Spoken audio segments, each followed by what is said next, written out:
বিয়েবাড়িতে তো অনেক কাঁঠাল চিংড়ি খেয়েছো, চলো বাড়িতে একবার বানিয়ে দেখা যাক। তার জন্য এই সমস্ত সবজিগুলোকে ধুয়ে কেটে নাও। তারপর এই কাঁঠালগুলোকে টুকরো করে ধুয়ে কেটে নাও।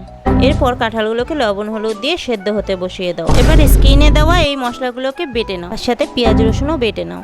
এরপর কাঁঠালটা সেদ্ধ হলে কাঁঠালগুলোকে নামিয়ে নাও। বাচ্চা চিংড়ি মাছগুলোকে লবণ হলুদ মাখিয়ে নাও আর গরম তেলের মধ্যে চিংড়ি মাছগুলোকে ভেজে নাও। এরপর তেজপাতা শুকনো লঙ্কা ফোড়নে দিয়ে সবজিগুলোকে কাঁঠালের সাথে ভেজে নাও। এরপর ভাজা সবজিগুলোর মধ্যে লবণ হলুদ বাটা মশলা ও মশলা ধোয়া জল দিয়ে নাড়াচাড়া করে ঢাকনা দিয়ে দাও। কিছুক্ষণ পর ঢাকনাটা খুলে সবজিগুলোকে ভালো করে কষিয়ে নিয়ে তার মধ্যে জল দিয়ে দাও, সাথে ঢাকনাটাও দিয়ে দাও।